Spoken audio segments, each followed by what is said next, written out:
کہ دعا ہے کہ یہ ٹل جائے۔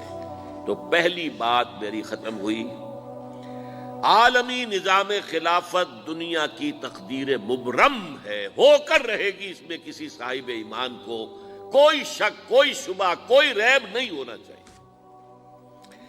البتہ اس کا اب دوسرا پہلو کیا ہے، اس کا آغاز کہاں سے ہوگا؟ پہلی بات تو یہ، ہمارے بعض لوگوں کے ذہنوں میں، سادہ دل لوگ وہ سمجھتے ہیں کہ پوری دنیا میں ایک ہی دفعہ آ جانی چاہیے، یہ کوئی علاقائی خلافت تو نہیں ہو سکتی، خلافت تو عالمی ہوتی ہے۔ ان سے میں کہتا ہوں، عالمی خلافت کب تھی جناب؟ یہ تو نہ خلافت راشدہ میں عالمی تھی، کیا ہندوستان شامل تھا اس میں؟ کیا چین شامل تھا؟ کیا یورپ شامل تھا؟ اور پھر جو خلافت کے نام سے جو ملوکیت چلی ہے، وہ بھی صرف آپ دور بنو امیہ میں کہہ سکتے ہیں کہ وہ پورا عالم اسلام کم سے کم اس کے تحت تھا۔ بعد میں خلافت عباس، بنو عباس میں، اور فاطمیین کی خلافت میں، اور آل عثمان جو ہیں آٹومان ٹرکس کی خلافت میں ٹکڑے تھے، حصے بکھرے تھے، کوئی مانتا تھا، کوئی نہیں مانتا تھا۔ اور سب سے بڑی بات یہ، اگر ایک دم پوری دنیا پر خلافت قائم ہو سکتی تو حضور کے دست مبارک سے ہوتی، لیکن نہیں ہوئی۔ نتیجہ کیا نکلا؟ ایک ملک میں حضور نے قائم کر دی، جزیرہ نما عرب،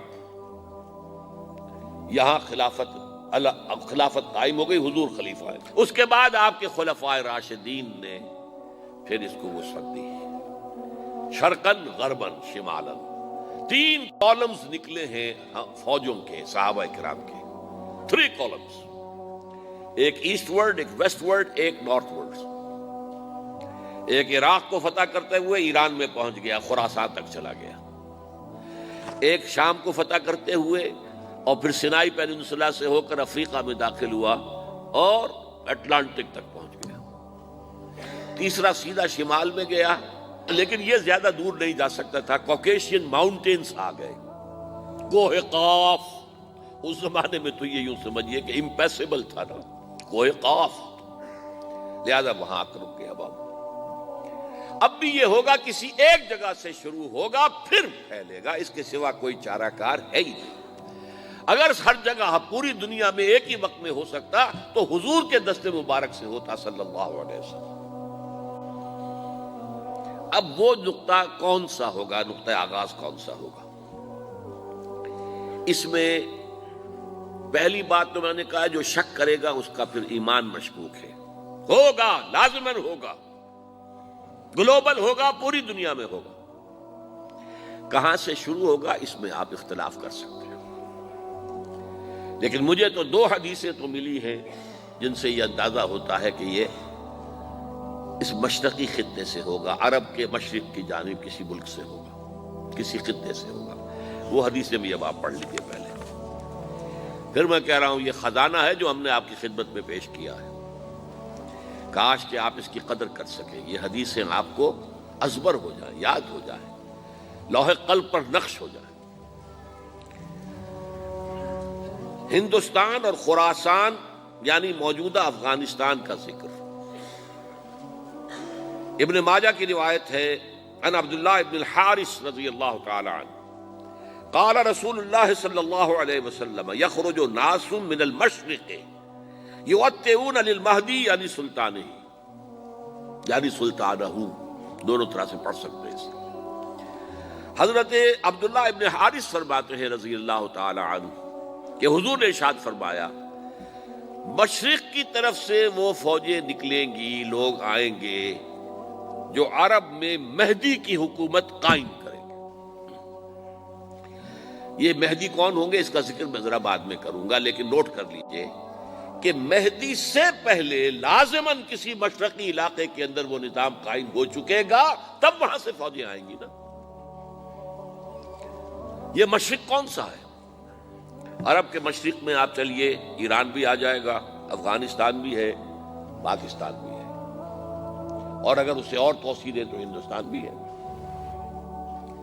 یہ ہے عرب کا مشرق، اس سے فوجیں جائیں گی۔ اس کا کیا مطلب ہے کہ اس میں سے کسی جگہ پر نظام خلافت پہلے قائم ہو جائے گا، تاکہ وہاں سے فوجیں جائیں گی جو جزیرہ نما عرب میں حضرت مہدی کی حکومت کو قائم کریں گی۔ اب دوسری حدیث سنیے، یہ سنن ابن ماجہ کی حدیث تھی جو میں نے آپ کو سنائی، آپ نے پڑھی۔ دوسری، عن ابی ہریرہ رضی اللہ تعالی عنہ، یہ ترمذی شریف کی روایت ہے، قال قال رسول اللہ صلی اللہ علیہ وسلم یخرج من خراسان رایات سود لا يردها شیء حتی تنصب بإیلیا۔ خراسان کے علاقے سے سیاہ جھنڈے لے کر فوجیں آئیں گی، ان کا رخ کوئی موڑ نہیں سکے گا، ان کو پیچھے پھیر نہیں سکیں گے کوئی بھی، یہاں تک کہ وہ یروشلم میں جا کر جھنڈے نصب کر دیں گے۔ ایلیا حضور کے زمانے میں یروشلم کو کہتے تھے۔ یہ یروشلم تھا جب حضرت سلیمان کی حکومت تھی اور یہاں پر معبد سلیمانی، ہیکل سلیمانی قائم ہوا، پھر یہ یروشلم ہی رہا ہے تاریخ میں، یہاں تک کہ سن 70 عیسوی میں جب ٹائٹس رومی جنرل نے اس کو گرایا، ختم کیا، سیکنڈ ٹیمپل گرا دیا اور یہاں سے یہودیوں کو کہا نکل جاؤ یہاں سے، کوئی یہودی باقی نہیں رہا، تب بالکل تہو بالا برباد کر دیا۔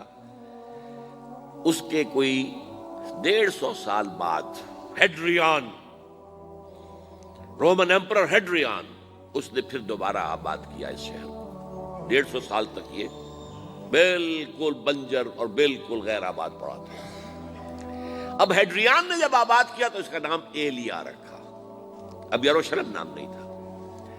تو حضور کے زمانے میں پھر اس کا نام ایلیا تھا، اور اب اس سے کیا معلوم ہو رہا ہے کہ یہ یروشلم مسلمانوں کے قبضے سے اس وقت نکلا ہوا ہوگا، ایک دفعہ پہلے نکلا تھا، سن 1099 عیسوی میں مسلمانوں کے ہاتھ سے نکلا، کروسیڈرز عیسائیوں نے آ کر اس کو قبضے میں کیا، لاکھوں مسلمانوں کو مارا، قتل کیا۔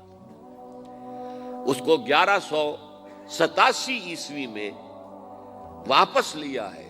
کس نے لیا ہے؟ صلاح الدین ایوبی، کرد۔ عرب کھوکھلے ہو چکے تھے، عربوں نے کھویا، واپس نہیں لے سکے، بہت حکومت کر چکے تھے، 400-500 برس کی حکومت کر کے، اور ان کے عیش اور ان کے آرام، اب ان میں جان نہیں تھی کہ وہ واپس لے سکے۔ واپس لینے والا گرم کرد خون تھا، صلاح الدین ایوبی۔ تو گویا کہ اب آپ سمجھئے کہ 88 برس تک عیسائیوں کا قبضہ رہا یروشلم پر۔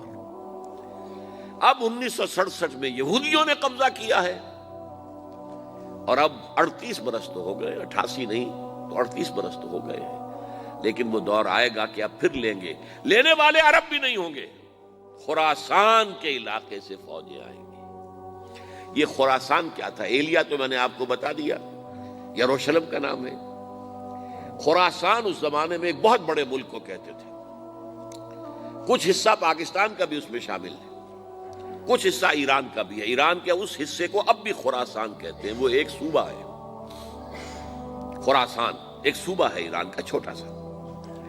پاکستان میں خاص طور پر یہ جو علاقہ مالاکنڈ ایجنسی کہلاتی ہے، اس سے اوپر جتنا علاقہ ہے، اور یہ جو واخان کی ایک پٹی آتی ہے اوپر، واخان افغانستان کی ایک پٹی سی دم سی چلی آتی ہے جو جا کر چائنا کی سرحد سے مل جاتی ہے، یہاں سے لے کے یہاں تک